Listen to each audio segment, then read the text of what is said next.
Thank you for visiting Past the Wire TV, the YouTube channel of PastTheWire.com.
Past the Wire, Saratoga Today, day 10 of the meet. We're starting the third week. Let's hope we start getting a little hot. We had a little bit of success so far, not the kind we're looking for, but we had some big price horses make a little bit of noise. One of them got home, one got nosed out in the last jump, but that's old news now. We're moving ahead. The weather is fine. The boots on the ground say there's no rain in the forecast, which is a big positive. We like that. Big shout out to our friends at Wager, helping making this possible, and our friends at Zilla Racing Stable and Spendthrift Farm. And a big day for Zilla, potentially, and an exciting day nonetheless, because they've got two horses in today that we will touch base on to get things rolling. First one is in the second race on the card. Really the first flat race, because the first race is a jump, steeplechase race. But in the first, from the rail, Fox Red off the claim in Linda Rice's barn. And an interesting angle that I always look at, not in this, not specifically with this horse, but just in general. Linda Rice had this horse for Winning Move Stable. Lost the horse to a $25,000 claim from James Ferraro, and now claims the horse back for $32,000 for Zilla Racing and Aquanova Racing Stables. Now, obviously, Zilla and Mike Piazza, we know, have been put into the claims. Linda's the trainer; she's got input. Aquanova probably has some input too, but just common sense tells you that Linda's had the horse. Conversation has come up, hey, we want to go in for this horse, what do you think? Well, I've had the horse. Sometimes the old owners, Winning Move, they just may not want to take the horse back. They lost him, they move on. That's just part of the game. When I was claiming horses with Peter Walder, we never thought about claiming a horse back. If we lost one, we ran him for what we were prepared to lose a horse for, and if we did, we moved on. We were looking for something else. And a lot of outfits operate that way. So I don't look at it as a negative that it wasn't Winning Move that claimed the horse back. Linda took the horse back, for the new owners, one of which is Zilla. And I view that as a positive. I like when a trainer is willing to claim a horse back, especially for a little bit more than they lost the horse. And when Linda first took this horse, albeit it was a while back, she took the horse for $16,000 and won the Dad's Caps restricted stakes over at Aqueduct with Eric Cancel, who's been riding the horse and is back up today. And in his last race, he finished pretty good and was pretty wide. If you watch the replay, he was pretty wide around the turn and still finished good. So I think he's alive. I think it's a tough spot. We will be rooting for Zilla, and hopefully we will be congratulating them on this, or maybe another win later on the card, because in the fourth race they are back in action, and we'll get to that in a minute. I just wanted to touch base on the third race, which is one of two stakes on the card. Didn't really love anything in here, but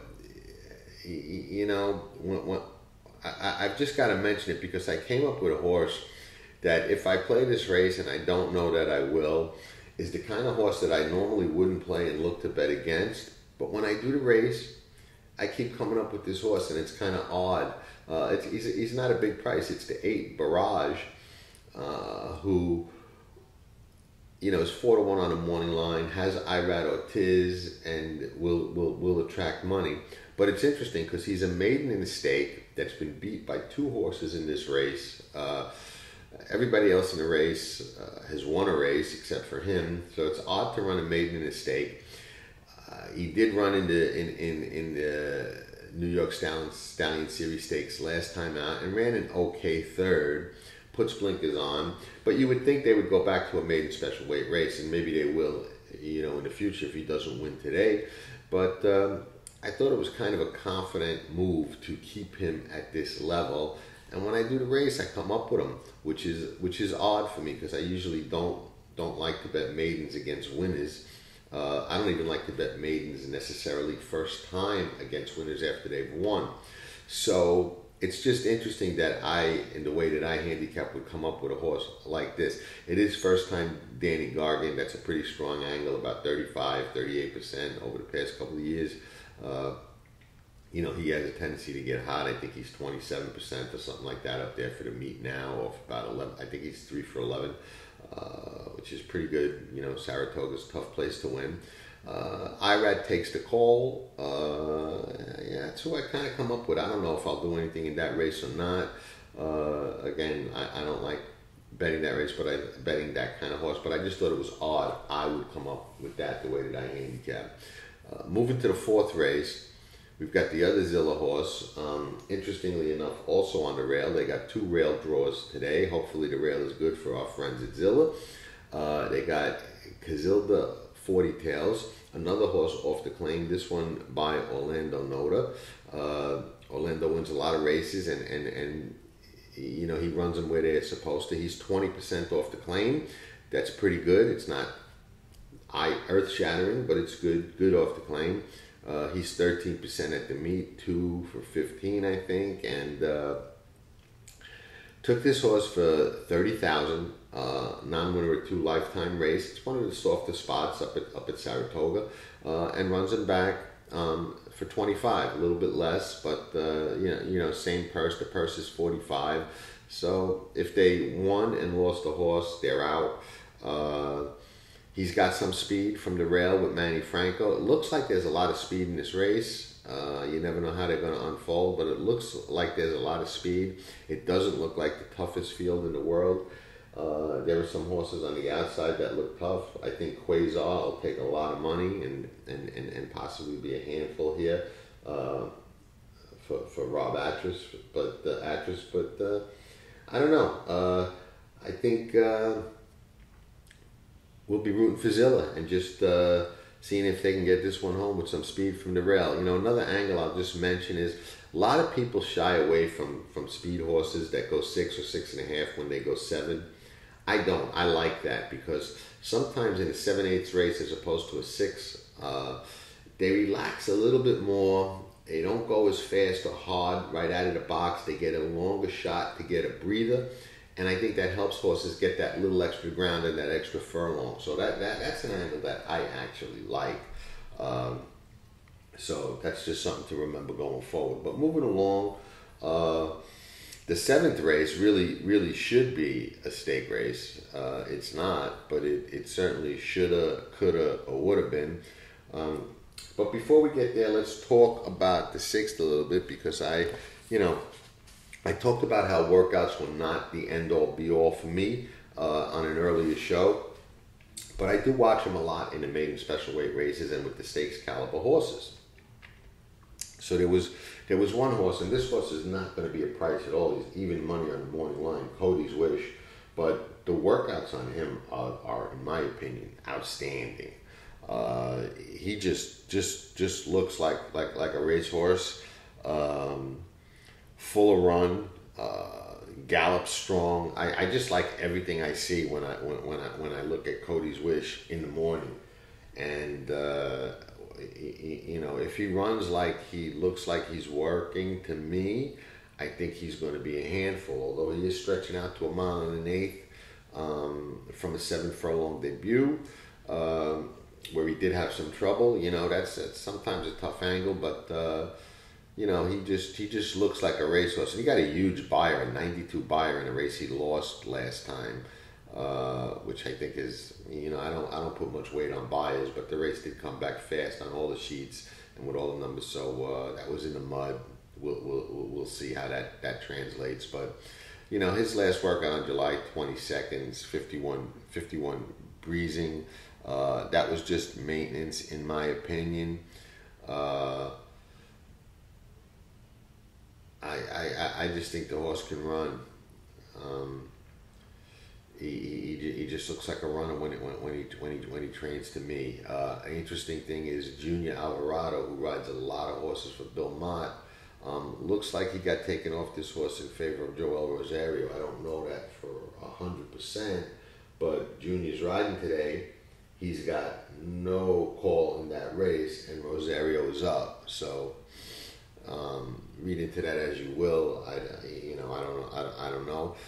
The other thing in the works that I thought was interesting is that Chad's horse, the 9 Beatbox, who I guess Castellano had his choice to ride between that one and Pipeline, put Johnny on Pipeline with blinkers, who on paper I actually might prefer a little bit to the other Chad horse, but Castellano sticks with Beatbox, and I thought it was interesting. This horse worked with Flavias, who runs in a lot of stake races, and also with Risk Taking. And he was pretty good with Risk Taking. They were kind of together. Chad works a lot of his horses together. If you notice Chad's horses, a lot of times you'll see exact same times, and you're like, well, how is that? He works a lot of his horses together. I've noticed that over the years. So, you know, this horse was right with Risk Taking, was inside of Risk Taking one time. Risk Taking is a nice horse, so I kind of like making note of that as well. The 7th race now we'll get to, which is, like I said, you know, it's an allowance race, non-winner of 3, but it might as well be a stake race. I thought there were 4 contenders. You know, Tannehair is the favorite. That's been a horse that's on Tracking Trips, our subscription trip notes list from a trip she had a while back. But I thought Speak to Me of Summer, Passing Out, Tannehair, and Sweet Melania were all dangerous, but I have to lean to Sweet Melania. Just because she should get the lead here. She may get a little pressure from Tyler Gaffleone's horse outside of her, but you know, Saez is aggressive. I think he'll go, and I think if he goes, she's tough, and she's been working, in my opinion, really, really well. I mean, her form looks a little questionable in the last 2. And, you know, she did get clear at Gulfstream and didn't win. And the license fee, she didn't get the lead going 6 furlongs, which I don't think is what her game is. But when she's right and on the lead, she can be dangerous, and against good horses as well. And she is on the lead. And I think, you know, from what I see in her works, she's full run, full of herself, and just sitting on go. Now, granted, I thought the same thing about Dunbar Road the other day, and she didn't run a step, you know. So the other Chad Brown won. So you know, it's not always easy to read the works, and they don't always run the way they're working. We all know what a Morning Glory is, but I like the way she's working. I think she looks like she's full of run. I think she's going to be on the lead. I think 5-1, no way. She's got to take money just off the pace advantage. But we'll see. And she's got no slouches. Those are not slouches that are chasing after her. Those other ones that I mentioned. Hungry Kitten's no slouch either, but I think she wants more ground and may need one here at a mile and a 16. But that's an interesting race. I'll take Louis on the lead. The 8th race I thought was, you know, tough little race. I leaned to 2 horses that I would use. Neither one with an abundance of confidence, but I thought Wesley Ward's horse, Gypsy King, was eligible, the 6th, to improve, coming back first time as a 3-year-old with Lasix, with Rosario, out of a couple of stake races, has speed, doesn't need the lead to win. Did run good fresh on the dirt first time out with Joel who's back up today, Rockingham Ranch. They win a lot of races. You know, we'll have to improve, but he's first-time 3-year-old, and they often do. The other horse that I thought was a really nice fit in here was the 10, United and Resolute, Tom Amos's horse. Again, this is a tough race, and in my opinion, a tricky race. Those are the two I lean to, and who I will be watching. But we'll see how that plays. In the stake, the Grade 2 Honorable Miss, which is usually a good race. There's a heavy favorite in there. Belle's the one. She gets a really good setup today. She's going to be tough, but I like Lake Avenue. This is another horse who, in the workouts, just has looked awesome to me. And I think, and you know, I don't know it for sure, but I think that she likes going 6 or 7/8 of a mile a little bit more than she likes routing. This is the first time she's going 6 in a while. You know, she went six furlongs in her debut. Ran a very good second. You know, her 7/8 races are outstanding. Last time she went 7/8 on a fast track, she wins by 4. Her workouts are just full of run. I've got some notes that I made. What did I observe? I will tell you. Where is it? Powerful, strong looking on her game. Going easily. Just looks like she's sitting on a race to me. So I lean there. You know, the other two that I look at are Reagan's Edge, the 2, who I think gets a really nice setup in here and is honest and a little better than she's rated. And the favorite, Belle's the 1, you know. Yeah, she's got an outside post, but she's got speed to rally into. She's classy. She's tough. Corey Lanerie is a really good rider, especially at Churchill Downs. He tends to struggle a little bit at Saratoga. So, you know, people will look at that as a negative, and maybe it is. But I look at it as here's a savvy old veteran rider coming to the spa where he's not riding and where he has historically struggled. In one meet, he even had to pack up and leave early because he just wasn't getting off. He's going to really want to win this race. And when you have a savvy veteran like Corey really want to win a race, it's dangerous, you know. But you got to have the horse, and I'm on Lake Avenue today. I think she runs a big one. It's Junior Alvarado from Mott. Hopefully he wants to show Bill, hey, you took me off that other one. Look what I could do. And Lake Avenue runs a big one. So we'll see what happens. Thanks for tuning in. We'll be back tomorrow with day 11. Today's day 10, rolling along. Hopefully our next major wager is coming up soon. We got 3-year-old action on Friday and Saturday with the Curlin Stakes and First Captain.